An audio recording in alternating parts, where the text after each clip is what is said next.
할렐루야. 오늘 여러분들과 함께 너희는 세상의 빛이다 라는 제목으로 은혜를 나누려고 합니다. 우리 오사연의 총회 우리 목사님들과 또 목회자들 그리고 성도님들 말씀 가운데 하나님의 은혜가 함께 하시고 이 코로나 바이러스 아직까지 끝나지 않는 이 어려움의 시기 가운데 여러분들 위로가 되어지고 힘이 되어지는 그런 귀하고 복된 시간이 되실 수 있기를 바랍니다.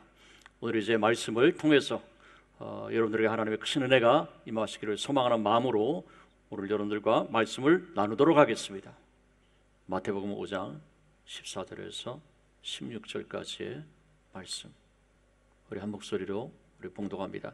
너희는 세상의 빛이라. 산 위에 있는 동네가 숨겨지지 못할 것이요 사람의 등불을 켜서 말 아래에 두지 아니하고 등경 위에 두나니 이러므로 집안 모든 사람에게 비추느니라. 이같이 너희 빛이 사람 앞에 비치게 하여 그들로 너희 착한 행실을 보고 하늘에 계신 너희 아버지께 영광을 돌리게 하라. 아멘.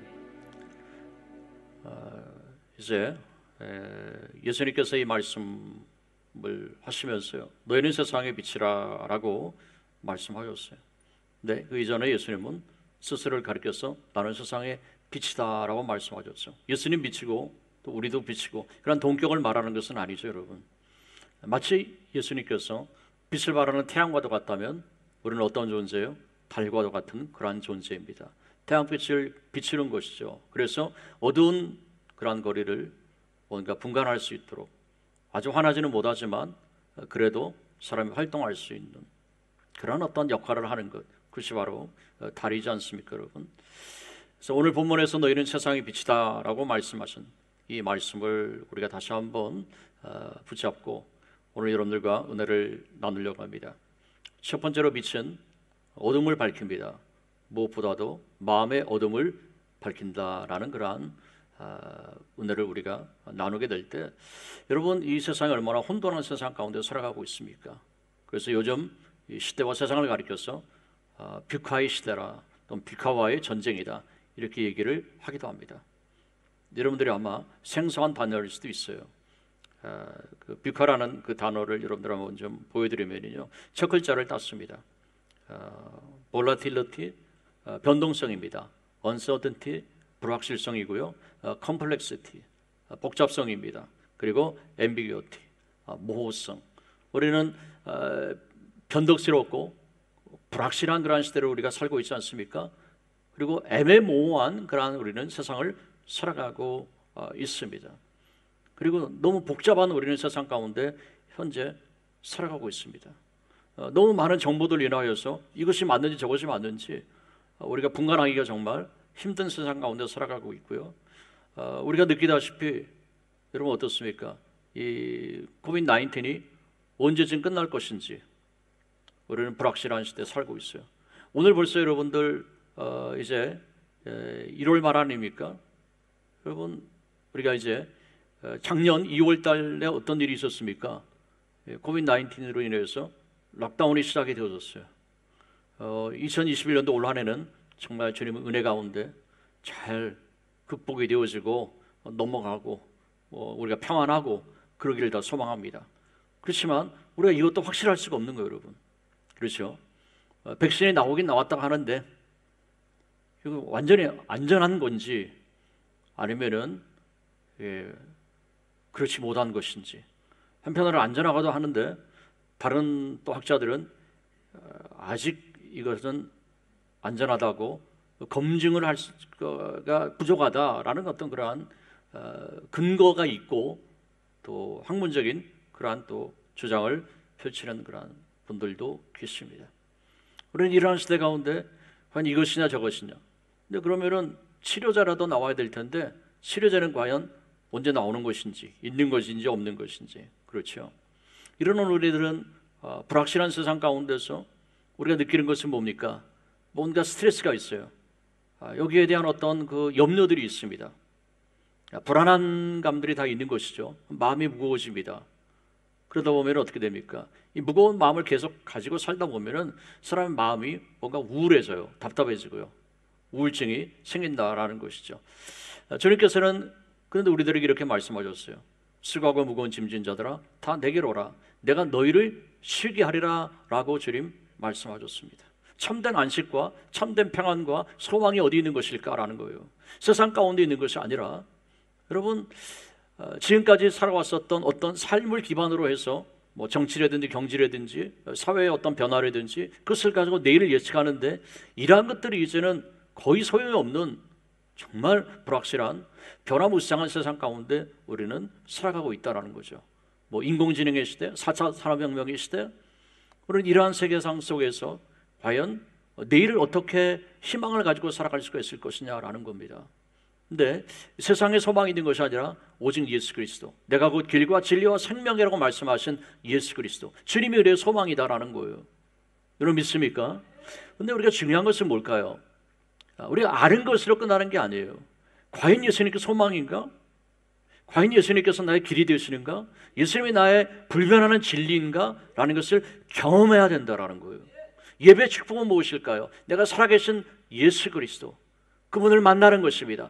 주님은 정말 아름다우시고 진리이시고 생명이시고 능력이시고 죽은 자를 살리시는 분이시고 전능하신 분이십니다. 나의 소망이십니다 라는 것을 나의 전 존재적으로 경험하고 느끼며 살아가느냐라는 거예요. 그게 바로 크리스찬의 능력이에요. 여러분, 지식에서 경험으로, 경험에서 확신으로 우리가 나아가는 거죠. 여러분, 이게 바로 예배의 놀라운 축복입니다. 우리가 힘써야 될 일은 뭘까요? 무엇보다도 우리들은 기도해야만 돼요. 그게 우리가 해야 될 일이에요. 빌립보서 4장 4절에서 6절까지 4장 6절에서 7절 우리 같이 한번 읽어봅니다. 아무것도 염려하지 말고 다만 모든 일에 기도와 간구로 너희 구할 것을 감사함으로 하나님께 아뢰라. 그리하면 모든 지각에 뛰어난 하나님의 평강이 그리스도 예수 안에서 너희 마음과 생각을 지키시리라. 이 말씀은 뭘까요? 우리가 살면서 어떻게 근심과 염려를 안 할 수가 있겠습니까, 여러분? 주님 그것을 인정하십니다. 그렇지만 바로 걱정과 염려가 다가오게 될 때 그 걱정과 염려를 여러분들이 기도로 바꾸실 수 있기를 주님의 이름으로 축원합니다. 그것에 마음에 눌리는 것이 아니라 그것이 나의 기도의 제목이 되어지는 거예요. 감사함을 하나님 앞에 아뢰라. 하나님께서 놀라운 평강과 확신을 마음 가운데 주신다라는 거죠. 오늘 읽은 그런 말씀 아닙니까? 바로 이것은 우리가 언제까지 기도해야 될 것인가를 가르쳐 주는 거예요. 나의 어떤 독백이 아니라 항상 기도는 커뮤니케이션이에요. 그래서 뭔가 나의 마음 가운데 내가 갖지 못한, 사람이 만들어낸 것이 아닌 하나님이 주시는 그런 초월적인 기쁨, 초월적인 확신, 그것이 올 때까지 여러분들이 기도해야 된다는 거죠. 바로 기도의 능력을 여러분들이 경험하실 수 있기를 주님의 이름으로 축원합니다. 또 한 가지는 뭡니까, 여러분? 하나님의 말씀이에요. 왜요? 말씀을 곧 빛이라 라고 말씀하셨어요. 하나님의 그 말씀, 주의 말씀이 내 발의 등이요 내 길의 빛이니이다 라고 말씀하셨죠. 그래서 이 시대 그리스도인들이 해야 될 일은 뭘까요? Back to the basic이에요. 우리가 기본으로 돌아가는 거예요. 그 기본은 뭘까요? 기도, 말씀, 예배예요, 여러분. 다른 어떤 왕도가 있는 것이 아닙니다. 내가 부족하다는 걸 느끼는 것만큼 우리 하나님 앞에 간절함을 가지고 나올 수가 있습니다.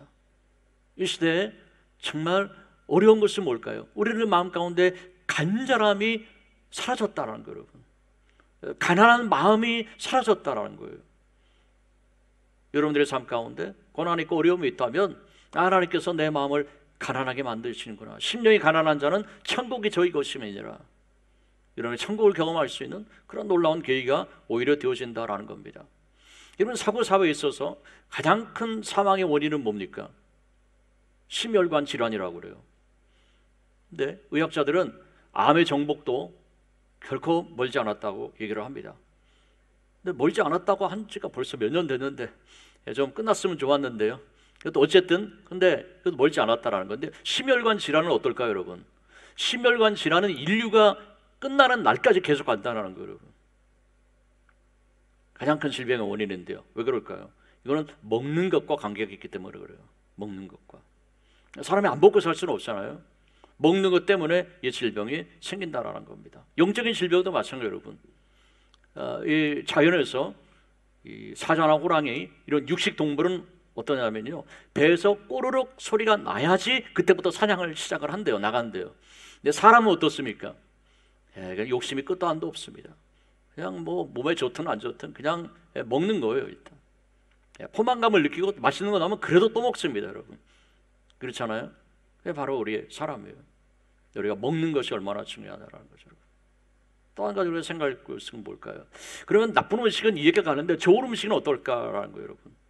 좋은 음식도 계속 먹다 보면 어떻습니까? 소화가 안 되면 이 먹은 음식이 남는 거예요, 몸에요.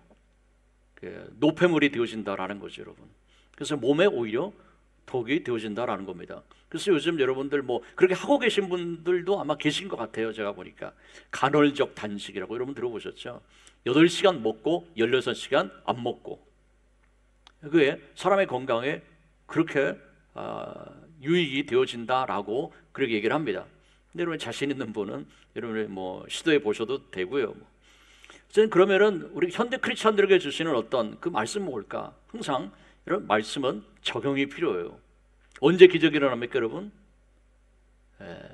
기도하고 적용하면 기적이 일어난 거죠. 기대하고 적용을 해야 된다는 거예요. 우리가 아무리 좋은 양식, 하나님의 말씀입니다. 말씀도 계속 먹다 보면은요, 그게 다 나에게 좋고 유익한 것이 되었을까라는 거예요, 여러분. 말씀을 내가 소화하지 못하면, 말씀을 소화한다는 것은 뭐예요? 말씀을 내가 듣고 읽고 그리고 지키고 행하고 열매 맺고까지 가야 되는 거예요, 여러분. 근데 듣기만 계속하고 공부만 계속하고 훈련만 계속하면 어떻게 될까요? 그래서 나에게 노폐물이 되어지는 거예요. 어떻게 말씀이 노폐물이 되어질까? 어떻게 독이 되어질 수 있는 것일까라는 거예요, 여러분. 그것은 뭘까요? 선악과는 지식의 나무예요. 지식의 나무는 바로 판단이에요, 여러분. 내가 많이 알기 때문에 판단하고 비난하고 비판하고 우리가 이러한 어떤 그건 영혼의 독소이죠, 여러분. 주님이 우리들에게 분명히 말씀하지 않았습니까? 네가 판단하는 그 판단을 가지고 나는 너를 정죄하겠다라고 말씀하셨어요. 그러니까 우리가 되는 일은 뭘까요? 여러분의 새벽에 말씀을 듣는다, 여러분의 새벽에 말씀을 읽는다. 그렇다면 여러분들 그래서 하루 종일 내가 묵상하고 어떻게 하면 이 말씀을 내가 실천하면서 살아갈 수가 있을까? 이게 중요하다라는 것이, 여러분. 근데 사람들은 먹는 것으로 만족하고 마는 거예요, 여러분. 그래서 뭐 그런 거 있지 않습니까? 여러분, 먹고 불어넣어 있으면 제일 몸에 안 좋다고요. 사실은 밥숟갈 떼고 걷는 게 제일 좋대요. 근데 현대인들이 어떻게 그럴 수가 있어요? 직장에 다니든 뭐 집에 있든 정말 힘든 그러한 거죠.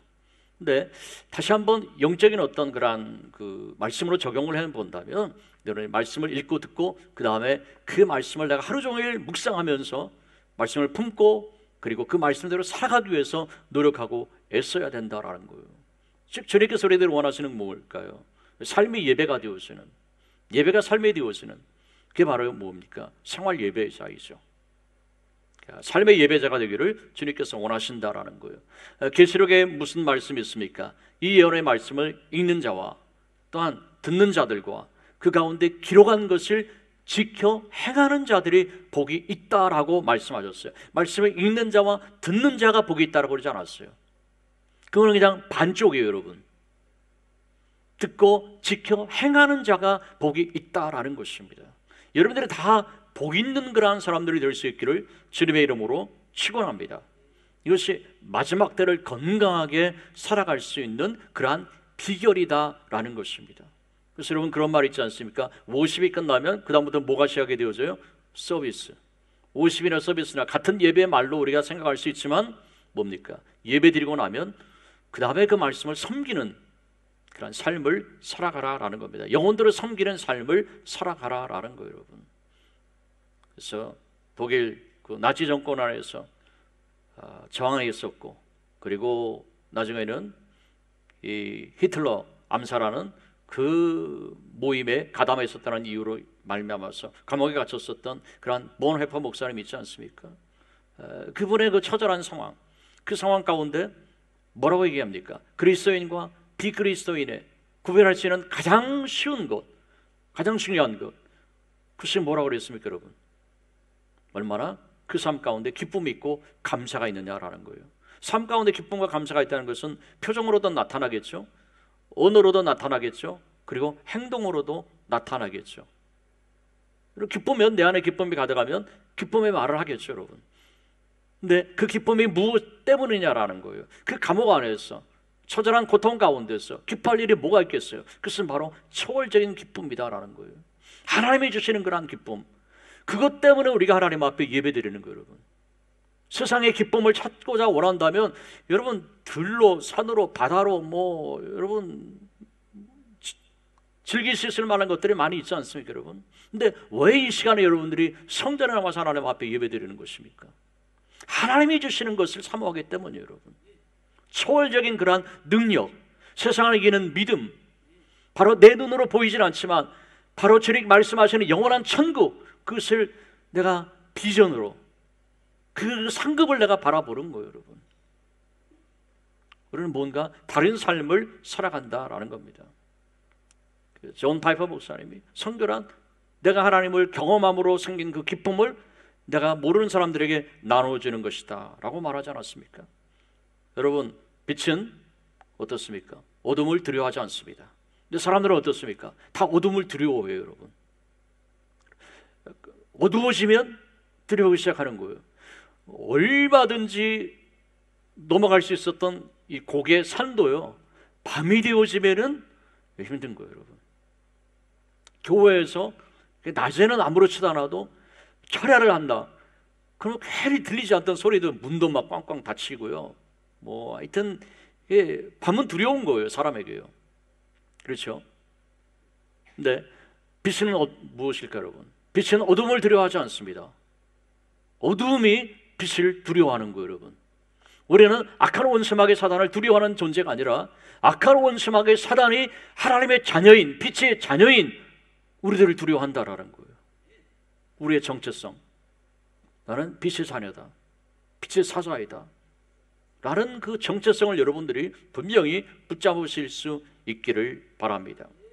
우리가 말씀이 빛인 이유, 말씀을 내가 품으면 하나님께서 우리 인생의 앞길을 환하게 보여주신다라는 거예요. 보여주신다는 건 뭘까요, 여러분? 그 말씀 그대로 결국은 되어진다라는 거예요. 근데 한 가지 조건이 있죠. 믿음입니다. 어떠한 상황 가운데서 내가 믿음을 포기하지 않는 거예요. 믿음을 포기하지 않는다는 것은 약속의 말씀을 포기하지 않는다라는 거예요. 세상이 아무리 어떻다 할지라도 이 말씀은 반드시 이루어진다라는 거죠. 여러분, 역사가 이것을 증명하고 있지 않습니까? 하나님의 말씀에 약 3만여 가지의 약속의 말씀이 있다고 그래요, 여러분. 근데 오직 한 가지 이루어지지 않은 것, 다시 오실 우리 주 예수 그리스도, 그 약속 하나만 남은 거예요, 여러분. 역사 가운데 다 이루어졌다라는 거예요. 우리가 약속의 말씀이 곧 나의 삶의 미래가 되어진다라는 거죠. 끝까지 믿음을 포기하지 않는 거예요. 그래서 뭡니까, 여러분? 하나님의 약속의 말씀을 절대로 유산해서는 안 된다라는 거죠. 10달이 다 찰 때까지 덥든 힘들든 어떻게 됐든지 간에 그냥 그대로 품고 있는 거예요, 여러분. 이럴 때 여러분, 하나님의 때가 이르면 하나님의 놀라운 그런 성취를 우리들은 경험할 수 있다라는 것입니다, 여러분. 우리 하나님의 약속의 말씀을 믿고 기도하고 간구하고 인내했는데 이 약속의 말씀이 나의 삶 가운데 꿈처럼 기적처럼 이루어졌어요, 여러분. 이렇게 바로 신앙생활이에요. 우리에게 소망이 있고 기쁨이 있고 어떤 기대감이 있지 않습니까, 여러분? 두 번째로 빛으로 산다는 것은 뭘까요? 이웃에게 희망과 용기를 주는 삶을 살아가는 사람을 말하는 거예요.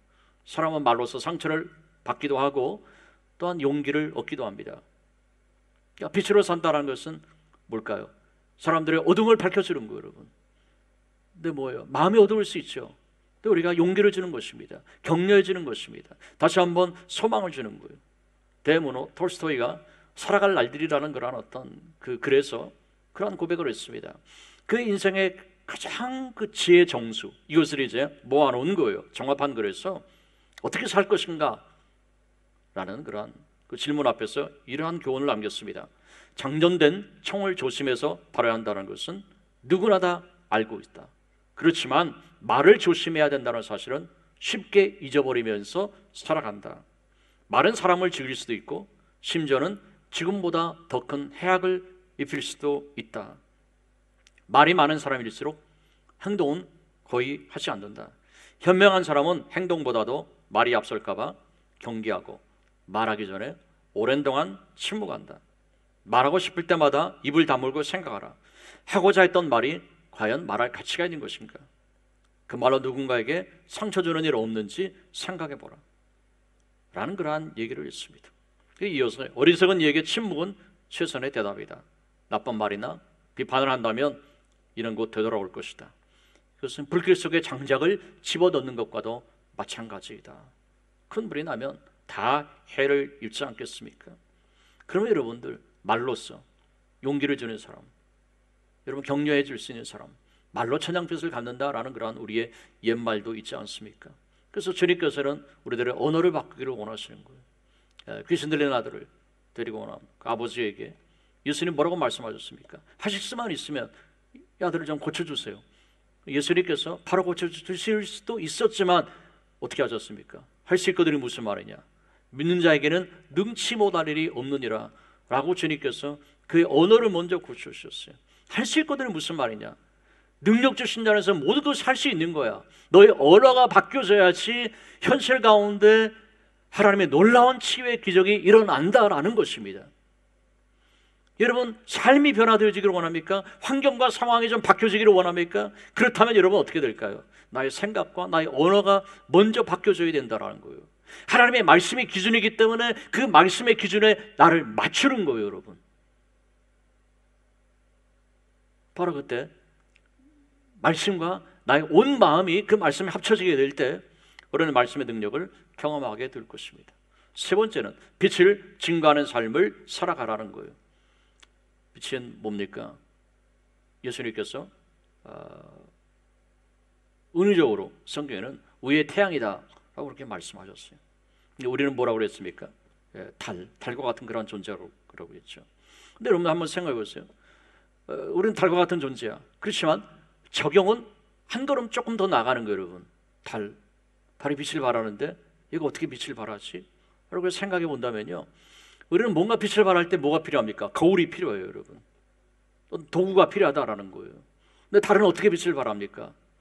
도구를 가지고 달의 어떤 부분을 가지고 빛을 발하는 게 아니에요. 여러분 달은 빛을 어떻게 발하는 것입니까? 달 전체예요. 달의 전 존재예요. 그것을 가지고 빛을 발한다라는 거죠. 여러분 반사한다라는 거예요. 즉 그리스도의 삶이라는 것은 뭘까요? 우리는 말로써 그리스도를 증거할 수 있어요. 말로서는 복음을 증거할 수 있습니다. 그렇지만 하나님께서 이 말씀을 통해서 너희는 빛이야 라고 말씀하시는 이 말씀의 그 본질은 무엇일까요? 너의 삶의 전 존재로 그리스도를 증거하는 삶을 살아가라라는 거예요. 삶은 있는데 예배가 없습니까? 그럼 반쪽짜리죠. 여러분 삶이 예배가 되어지는 삶, 예배 생활이 생활 예배가 되어지는 예배자의 삶을 살아가는 바로 그런 거예요. 이게 어려운 거예요. 여러분 말로서 우리가 복음을 증언할 수 있지만 나의 삶으로서 그리스도의 향기가 나오는 빛과 소금 되어지는 삶이라는 것은 바로 이러한 거예요. 빛은 가만히 있어도 빛은 나오게끔 되어져 있죠. 여러분 감출 수가 없는 거예요. 여러분 그리스도의 향기도 마찬가지예요. 여러분 예수를 믿는 사람 같아요. 정말 그리스도의 향기가 나오네요. 언어에서 어떤 우리의 현실에서 그 같은 사람이 되어지는 거예요. 삶으로 나의 삶으로 그리스도인 답네요. 그와 같은 우리가 인정을 받는다라는 것. 그것이 바로 초대교회 성도들이잖아요. 사도행전에 나오는 성도들 아닙니까? 많은 사람들에게 칭찬을 받았다고 그랬어요. 놀라운 그러한 위대한 부흥의 역사를 하나님께서 이루어 주셨습니다. 여러분 우리가 뭡니까? 입술로 지어지어 고백하는 그것이 아니라 나의 삶을 가지고 복음을 증거하게 될 때 항상 빛의 원리는 뭡니까? 빛의 원리, 우리가 초를 생각하게 될 때 나는 소멸하는 거예요.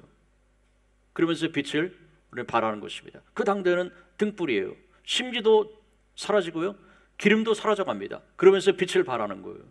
소금은 어떻습니까? 소금도 나라는 존재가 없어지면서 맛을 내지 않습니까, 여러분? 이게 바로 빛과 소금 되어진 삶의 원리예요. 근데 우리들은 어떻습니까? 현대 크리스찬들은 어떻습니까? 내가 복음 때문에 손해 보려고 하지 않아요. 별로 희생하려고 하지 않아요. 우리가 서로 사랑하라고 말했지만 너무 이해관계에 있어서 우리는 너무나도 예민해요. 주님 안에서 정말 내가 손해 볼 수 있는 그런 마음의 자세. 그래서 뭡니까, 여러분? 우리가 오늘 살펴보고 있는 말씀은 산상수훈이에요. 팔복이 그래서 중요한 거예요, 여러분. 바로 내가 예수 그리스도를 닮아가는 거라는 성품. 여러분, 심령이 가난한 자가 복이 있어요. 애통하는 자가 복이 있어요. 온유한 자가 복이 있어요. 의에 저리고 목마른 자가 복이 있어요, 여러분. 그렇죠? 화평케 하는 자가 복이 있어요. 주님을 위해서, 의를 위해서 핍박을 받는 자가 복이 있는 거예요. 심령이 깨끗한 자가 복이 있어요. 하나님을 볼 것이며. 우리가 추구하는 복과는 너무나도 많이 다른 거예요, 여러분. 그렇지만 이거는 마치 기초와도 같아요, 여러분. 파운데이션이에요. 이 기초가 튼튼하지 않으면은 여러분 은금이 증식되어지게 될 때 쉽게 교만해질 거예요. 무너지게 되어질 것입니다. 주님 안에서 무엇이 진정한 복이냐라는 거예요. 가치관이 달라진 사람이에요, 여러분. 서양 사람들이 추구하는 것과는 뭔가 다른 거예요, 여러분. 이와 같은 삶을 살아가는 거예요. 최선과 차선을 항상 동시에 추구하는 삶이 아니라 오직 한 가지, 최선을 추구하는 거예요. 먼저 그의 나라와 의를 구하는 거예요. 이럴 때 하나님께서 내가 너에게 필요한 모든 것을 다 주시겠다라고 약속하셨어요. 먼저 그의 나라와 의를 구하라. 그럼 이 모든 것을 너에게 더하시리라고 말씀하셨어요. 먼저 그의 나라와 의를 구하고 그 다음에 세상 것도 구하고 그러면 다 두루두루 얻게 돼 라고 말씀하지 않았다는 거예요, 여러분.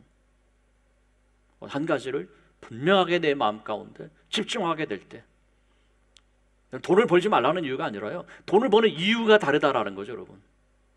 하나님의 나라와 의를 위해서, 하나님의 영광을 위해서 뭔가 분명한 하나님과 관계되어지는 목적이 있어야 된다라는 거죠, 여러분. 여러분의 자녀들의 삶도 마찬가지인 것이고요, 여러분. 바로 빛과 소금 되어진 삶을 살아가는 것은 뭘까요? 내가 죽음으로써 살리는 거예요, 여러분. 그게 바로 뭐예요? 십자가예요, 여러분. 빛과 소금으로 살아가라는 것은 십자가의 삶을 살아가라는 거예요, 여러분. 십자가의 원리가 나의 삶의 원리가 되어지는 거예요. 나는 죽고 오직 예수 그리스도로만 사는 그러한 삶, 주님께서 사시는 그러한 삶을 살아가는, 나의 자아가 죽고 나의 자랑이 예수님이 되어지는 거죠, 여러분. 그게 바로 성령 충만이에요. 에베소서 5장 16절에서 18절까지 말씀 같이 한번 읽어봅니다. 세월을 아끼라, 때가 악하니라. 그러므로 어리석은 자가 되지 말고 오직 주의 뜻이 무엇인가 이해하라. 술 취하지 말라. 이런 방탕한 것이 오직 성령으로 충만함을 받아라. 술 취하지 말라. 이것은 세상적인 모든 것을 다 포함하는 겁니다, 여러분. 이러한 것들에서 만족을 얻으려고 하지만 이런 어떻습니까? 그런 말이 있잖아요, 여러분. 사람이 술을 먹지만 나중에는 어떻게 됩니까? 술이 사람을 먹게 되는 거죠, 여러분. 사람이 뭔가 성공을 추구하지만 내가 그것을 얻었다고 생각하고 그 다음부터는 뭐예요? 그래서 노예가 되어져서 살아가는 거예요. 매어서 살아가는 거예요, 여러분. 주님 안에서 우리가 어떠한 삶을 살아가느냐. 진리가 너를 자유케 하리라라고 말씀하지 않았습니까? 있든 없든, 가난하든 부하든, 건강하든 병들었든, 내 뜻대로 되어지든 안 되어지든 무언가 그것을 초월하는 그 절대적인 가치, 그것이 우리 가운데 있어야 되지 않겠습니까, 여러분? 그래서 그러한 것들의 마음을 빼앗기지 않는 거예요, 여러분. 오직 나의 사는 이유, 나의 사는 목적, 그것이 분명해야 된다는 거죠, 여러분. 여러분, 흔들리는 세상 가운데 살아가고 있습니다. 주님께서 우리들에게 가르치신 것이 뭡니까? 하나님의 나라가 언제 임하는 것입니까? 그럴 때 그 때와 교환은 너희가 알 바 아니오. 오직 약속하신 것을 너희가 기다리라 라고 말씀하셨잖아요. 오직 성령이 너희에게 임하시면 너희가 권능을 받고 예루살렘과 온 유대와 사마리아와 땅끝에까지 이르러서 나의 증인이 되어지리라. 바로 예수님의 소원이었어요. 여러분, 바로 이것이 크로스파이어예요. 십자가의 보험이 불같은 성령으로 땅끝에까지 이르러 증거가 되어지는 거예요. 예수님의 비전, 그것이 나의 비전이 되어지는 거예요. 그리고 우리는 이 땅 바로 이곳에 살고 있어요. 이곳에서 내가 어떻게 하면 빛과 소금 되는 삶을 살아갈 수가 있을까? 이것이 먼저 중요한 거예요, 여러분. 우리가 장소, 어떤 시간, 이것을 초월해서 항상 우리는 뭡니까? 풀타임, 선교사적인 삶을 살아가는 것. 이 자세가 우리 가운데 중요하다라는 거죠. 여러분, 어떻게 보면 세상이 너무나도 거대해 보이지 않습니까, 여러분? 미국의 신임 대통령이 그 첫날 뭡니까? 행정명령 내린 게 뭐예요, 여러분? 남녀 구분 없애는 거였잖아요. 그래서 뭡니까? 연방정부에서 지원받고 있는 그런 공립학교들은 남자가, 남학생이 아침에 가서 너 여자 같은데?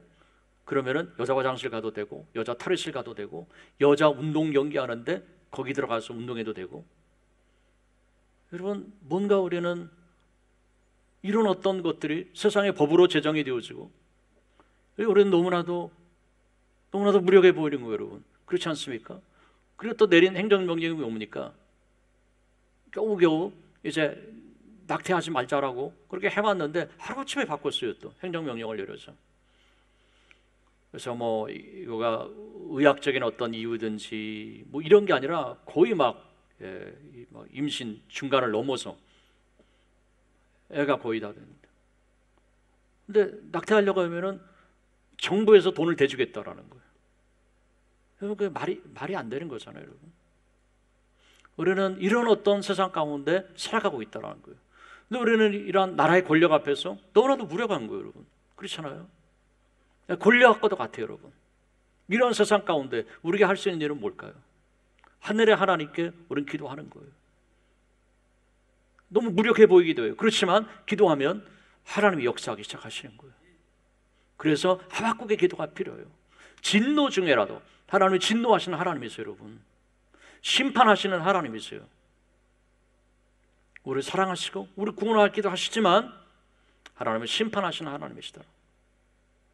너는 이러한 이 세상 가운데 하나님 앞에서 하나님 진노 중에라도 긍휼을 잊지 마시고 하나님 수년 내에 부흥케 하여 주옵소서. 하나님의 부흥, 성령의 역사하심, 그 모든 것을 변화시킬 것입니다. 모든 악을 쓸어가 버릴 것입니다. 하나님의 공의와 정의가 하사같이 흘러가게 되었을 것입니다, 여러분. 새로운 새 역사를 하나님께서 만들어낼 것입니다. 하나님을 경외하며 그 말씀이 삶의 원리가 되어지며 기준이 되어지는 바로 그 같은 회복, 하나님 나라의 회복, 바로 그것을 하나님 이루실 것입니다. 인간의 힘으로는 할 수 없을지라도, 인간의 힘으로는 할 수 없지만 야훼의 신으로는 능치 못할 일이 없느니라. 스가랴 4장 6절에 그렇게 말씀하고 계시지 않습니까, 여러분? 주님 안에서 어떠한 삶을 살아가느냐. 우리가 로마서 1장 16절 말씀이요. 복음은 구원에 이르는 하나님의 능력이죠. 같이 한번 읽습니다. 내가 복음을 부끄러워하지 아니하노니 이 복음은 모든 믿는 자에게 구원을 주시는 하나님의 능력이 됨이라. 먼저는 유대인에게요, 그리고 헬라인에게로다. 이 복음은 모든 믿는 자에게 구원을 주시는 다른 거예요. 뭐 헬라인이든 뭐 백인이든 흑인이든 뭐 아시아인이든 뭐 가난한 자든 부유한 자든 예외가 없다라는 것입니다, 여러분. 복음은 모든 믿는 자에게 구원을 주시는 능력이에요, 여러분. 이 세상에 그 무엇이 우리의 영혼을 구원할 수 있습니까? 지옥에 갈 수밖에 없는 우리의 영혼을 그 무엇이 우리를 하금 영생문화는 천국으로 인도할 수 있을까요, 여러분? 오직 예수 그리스도의 십자가의 복음밖에 없는 거예요, 여러분. 예수 그리스도 한 분밖에 안 계신 거예요. 이 시대 가운데 우리가 놓치지 말아야 돼요. 끝까지 붙잡고 가야 될 것인 거죠. 내가 그 안에서 어떤 존재가 되어졌는지, 그게 바로 정체성이에요. 그럼 나를 이렇게 하나님 나를 축복했었는데 그럼 나는 어떻게 살아야 되지? 이 은혜를 어떻게 갚으며 살아가야 되지? 이런 것이 바로 나의 사명이에요. 사명적 존재로 우리가 살아가는 것이죠. 우리가 이 은혜를 생각하게 될 때요, 우리는 항상 주님 죄송해요, 주님 감사해요, 이거도야 할 말이 더 이상 뭐가 있을까요, 여러분? 그래서 사도 바울의 원래 이름은 뭡니까? 사울, 큰 자 아니었습니까? 근데 바울 작은 자잖아요. 겸손해질 수밖에 없다는 것이죠. 서양 사람들은 자기 존재를 과시하려고 합니다. 자기 존재를 드러내려고 합니다. 자랑하려고 합니다. 그렇지만 그리스도인의 삶은 뭘까요? 예수 그리스도 그 한 분만이 나의 삶의 자랑이 되어지는 거예요. 할렐루야. 이와 같은 삶을 여러분들이 살아가십시오. 여러분들이 잘 되어지고 자녀들이 다 잘 되어질 수 있기를 바랍니다. 그렇지만 중요한 것은 뭐예요? 그리스도 안에서, 예수님 안에서 주님을 드러내고 주님을 좀 더 증거하는 삶을 살기 위해서 하나님이 내게 주신 그러한 복이다라는 겁니다. 거기에 사용하라고 하나님께서 주셨다라는 거예요. 여러분, 나의 자랑이 되어져서는 안 된다라는 것이죠. 여러분, 이민 1세대의 최고의 사명은 무엇일까요? 어떻게 하면 이 어려운 세상 가운데서, 이 어두워져가는 세상 가운데서 빛의 자녀로 살아가게 할 수가 있을 것인가라는 거예요, 여러분. 그래서 예수님께서 골고다 언덕을 오르시면서 그 이스라엘 여인들에게 뭐라고 말씀하셨어요? 너와 내 자녀를 위해서 울라라고 말씀하셨어요. 어느 시대보다도 그 예수님의 말씀이 우리들의 가슴을 때리는 그러한 말씀이에요, 여러분. 누구든지 자녀들이 성공하기를 원합니다. 잘 되어지기를 원합니다. 그렇지만 궁극적으로 잘 되는 것은 뭘까요? 내가 온 천하를 다 얻은들 영원히 구원받지 못한다면 무슨 소용이 있어요, 여러분?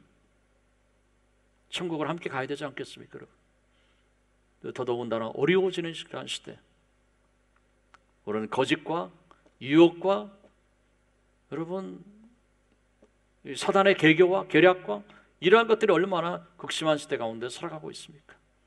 여러분, 도덕적으로 영적으로 무너져가는 영국을 살렸다고 말하는 요한 웨슬리, 그분의 어머니가 수산나 아니십니까? 수산나잖아요. 19명의 자녀가 있었어요. 그런데 뭐 세상을 일찍이 떠난 자녀들도 있겠죠. 우리 옛날 어른들이 그러셨듯이요. 근데 어쨌든 많은 자녀들, 저녁이 되면 항상 했었던 것이 있어요. 그 수산나, 가난한 집안이었어요. 교재가 있었어요. 교육 교재. 그게 뭐예요? 하나님의 말씀, 성경이었어요. 그리고 교육을 시키는 방법이 있었어요. 그 방법이 뭐였어요? 기도였어요, 여러분. 했던 훈련은 뭐예요? 내가 누구인지, 정체성에 대한 확신을 심어주는 것이었어요, 여러분. 일렬로 세우고 너희는 누구지? 하면 대답해야 돼요. 우리는 하나님의 자녀들입니다. 아들과 딸들입니다. 라는 거예요. 하나님의 자녀들이 뭐하지? 하나님의 창조적인 역사를 지금 이루어가고 있습니다. 라고 대답하는 것이었어요. 지금 가난하지만, 어리지만, 아무것도 모르지만, 그렇지만 꿈을 심어줬어요. 하나님의 나라에 대한 꿈이었어요, 여러분. 어둠을 물리치고 하나님의 영광이 임하는, 바로 그 도구로 쓰임받는다라는 거예요. 성경에 나오는 그런 하나님의 사람들처럼요. 그랬을 때 요한 웨슬리와 같은 하나님의 사람이 나왔다라는 것입니다. 여러분, 자녀들에게 무엇을 강조합니까? 공부에 열심히 해야 된다. 여러분, 그 말도 필요하죠. 그렇지만 그 말 한마디 하면 또 기도, 말씀, 성경, 예배, 여러분 그냥 훨씬 더 많이 하셔야 돼요, 여러분. 5배, 10배는 해야 돼요, 여러분. 할렐루야. 나는 그렇게 하는 것이 네가 우등생 되는 것보다 신앙이 우등생 되는 게 나는 더 기쁘다. 할렐루야. 그렇게 정말 여겨야 돼요. 말로 한다고 아이들이 속지 않아요, 여러분. 삶을 보고 있는 것이죠, 여러분. 마지막으로요, 이런 빛의 자녀들처럼 행하라라는 겁니다. 빛의 자녀들처럼 이제 살라라는 것이죠, 여러분. 아까 말씀드렸듯 뭔가 내가 죽어져야 되는 거예요. 그래야 빛을 낼 수 있고 짠 맛을 낼 수 있는 거예요.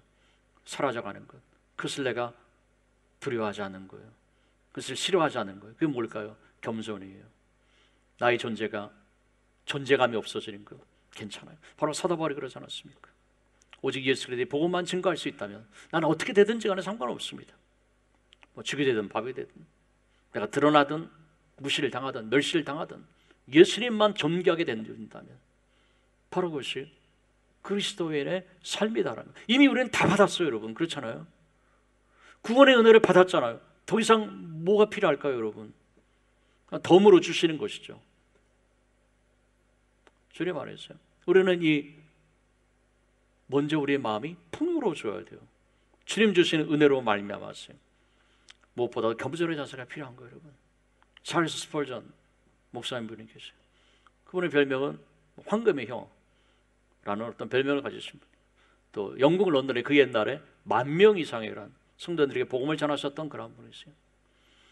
그리고 부흥의 비결에 대해서 물어보면은 강대상으로 인도하지 않습니까? 그럼 강대상 밑에 정말 많은 성도들이 예배를 위해서 기도하는 거예요, 여러분. 그러다 놀라운 삶을 살았었던 그 찰스 스펄전 목사님, 뭔가 계기가 있었다라는 거예요. 주님을 위해서 헌신하는 어떤 그러한 계획이, 열심히 살아가는 그러한 계획이 이제는 나를 위해서 사는 것이 아니라 주님을 위해서 살아야지, 이제는 내 십자가 바로 지고 주님을 따라가야지, 내 인생의 만족을 세상에서 찾는 것이 아니라 하나님의 나라와 영광을 위해서 내가 주님을 위해서 헌신하는 것, 내가 쓰임받는 것, 그리고 주님을 드러내는 것, 이렇게 살아야지. 뭔가 계기가 있는 거예요. 주님을 만나는 인카운터가 필요한 거예요, 여러분. 그런 사건이 필요하다는 거예요. 이분에게도 그런 사건이 있었다라는 것이죠. 아주 몹시도 추운 겨울날이었어요. 눈보라가 막 몰아쳐서 앞을 제대로 분간할 수 없는 그러한 날씨였어요. 집밖을 나섰어요. 근데 교회까지 도저히 갈 수가 없었어요. 그래서 가장 가까운 곳에 있는 너무나도 낡고 허름한 그러한 교회였어요. 그 예배당 안에 들어갔어요. 근데 목사님도 없었어요. 한 20명도 채 앉아있지 않았어요. 근데 구두 수성공 같이 보이는 어떤 청년이 앞에 나와서 이제 말씀을 증거하는 거예요. 원고도 없어요. 뭐 신학도 공부도 한 것도 아니에요. 그러다 보니까 두서도 없어요. 오직 한 가지만 계속 말씀하는 거예요. 한 가지 말씀은 예수 그리스도를 바라보라는 거였어요. 주님을 바라보십시오. 주님을 앙망하십시오. 이거 한 말 계속 반복하는 거예요. 처음에는 실망했어요. 이럴까? 오늘 예배 망쳤네. 이런 생각까지도 했어요. 근데 그분이 그런 간증을 했어요. 내가 만일 그때 그런 예배가 아니었었더라면, 근데 그 말씀이 머릿속을 떠나지를 않는 거예요. 예수 그리스도를 바라보라. 바로 그 말씀이 그분의 삶을 변화시키는 놀라운 계기가 되어줬다는 거예요. 그 왜 그런 얘기를 했어요.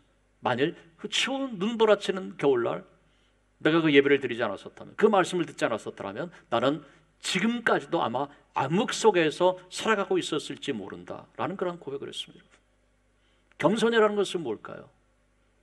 여러분, 강대상에서만이 아니라 여러분의 자녀를 통해서 하나님 말씀하실 수 있어요. 교회 학교 선생님이라면 기적에 갓된 우리 유치부 아이를 통해서도 나에게 말씀할 수 있는 거예요, 여러분. 그렇죠? 하나님은 항상 나에게 말씀하실 준비가 되어진 거예요. 근데 누구에게 들리는 것일까, 여러분?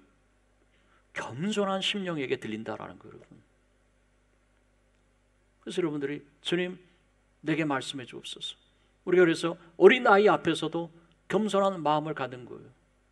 왜요? 주님께서 이 아이를 통해서 나에게 말씀하실 수 있기 때문에, 여러분.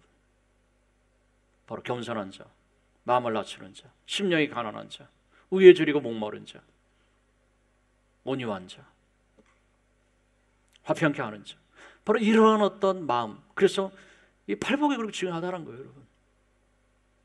선상수훈의 가장 첫머리에 나오는 핵심적인 그러한 주님의 말씀인 것이죠. 우리가 어떠한 삶을 살아가야 되는, 여러분들의 말씀을 드렸지만 항상 대가는 겸손합니다. 벼는 익을수록 고개를 숙이죠. 빈술에 항상 요란하죠. 사도 바울의 삶이 그렇지 않습니까? 자기 업적을 자랑하지 않았어요. 그의 선교의 그 말기에 들어가서 나는 죄인 중에 그리스도입니다 라는 고백을 했어요. 내가 많은 사람들을 주님께로 인도하고 구원받는 자리까지 인도했지만 내가 버림받을까 두렵습니다. 섰다 하면 넘어지지 않을까. 늘 우리가 이러한 첫 마음, 초심을 잃어버리지 않는 것, 겸손함을 잃어버리지 않는 것, 그것이 바로 빛으로 살아가는 그러한 삶의 중요한 근거가 되어진다, 조건이 되어진다라는 겁니다, 여러분. 사도 바울의 고백이 무엇입니까? 그 인생의 말기에 나의 달려갈 길을 다 달려갔으니 이제 이후로는 나를 위해서 의의 멸관이 예비가 되어졌습니다 라는 그러한 고백을 하지 않았습니까? 이루었다고 말하지 않았어요. 계속적으로 달려가는 삶을 살아갔다라는 것이죠. 우리가 다시 한번 그리스도인으로 살아간다는 것, 빛과 소금 되는 삶을 살아간다는 것, 에베소서 5장 8절과 9절 말씀 다시 한번 읽어보겠습니다. 너희가 전에는 어둠이더니 이제는 주 안에서 빛이라. 빛의 자녀들처럼 행하라. 빛의 열매는 모든 착함과 의로움과 진실함에 있느니라. 그런 빛의 자녀로 산다는 것이 뭐라고 그랬습니까? 그 열매가 뭐예요? 의롭고 착하고 진실하게 살아가는 거예요. 우리가 그 축구선수 손흥민 선수 감독의 아버지가 하신 말씀 우리가 들었지 않았습니까, 여러분? 축구선수에게 가장 위험한 것 교만이다. 축구선수가 되기 전에 인간이 먼저 되라. 그런 가르침이었었잖아요, 여러분. 그러니까 빛의 자녀로 산다는 것은 뭐예요? 뭐 특별한 어떤 그러한 것이 아니라요, 여러분. 의롭고 진실하고 착하게 살아가는 거예요, 여러분. 고 정성 목사님께서 저희 아들의 이름을 지어주셨어요. 아들 이름 지어주십시오. 선민이라고 그랬지만 지어줬어요. 아, 택할 선인가 보다. 그렇게 생각을 했어요. 했더니 착할 선이에요. 처음에는 이게 좀 걱정이 됐어요. 이 험한 세상에 착해가지고 어떻게 살아가나, 착하게만 해가지고 그런 생각을 했었어요. 근데 빛의 자녀 삶의 특징은 뭡니까? 좀 착한 사람이 돼야 돼요. 우리는 좀 착해져야 돼요, 여러분. 세상은 더욱더 영악해 가지 않습니까? 근데 우리는 좀 착해져야 돼요. 그리고 진실한 사람이 되는 거예요. 그리고 의로운 그러한 삶을 살아가는 거예요. 착하고 진실함, 의로움에 있다라는 겁니다.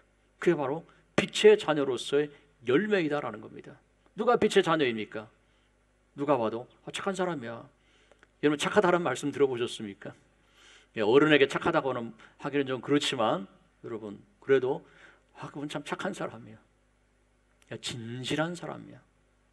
할렐루야. 여러분들이 그런 말씀들을 들으시는 그런 여러분들이 되실 수 있기를 바랍니다. 당시에 초대교회 성도들의 특징은 뭡니까? 관용과 이해와 사랑과 격려와 여러분 바로 그러한 것들 아닙니까? 그런 나의 것을 내어놓는 자기 손해를 보는 헌신할 수 있는 바로 그러한 것들 아니었습니까? 그래서 우리가 빛으로 살아간다는 것, 소금으로 살아간다는 것. 그래서 여러분들이 이 시대 가운데 어두워져가는 이 세상 가운데 빛의 자녀들로 어둠을 밝히는 빛의 사자들로 여러분이 살아갈 수 있기를 주님의 이름으로 축원합니다. 기도하겠습니다. 아버지 하나님, 사랑과 은혜를 감사합니다. 저희들이 무엇이간데 우리 주 예수 그리스도 십자가 위에 생명을 주셨습니까? 이 은혜와 이 사랑 말의 빛은들 어찌 다 갚을 수가 있겠습니까? 하나님, 빛은 자기를 소멸시키며 빛을 발합니다. 어둠을 밝힙니다.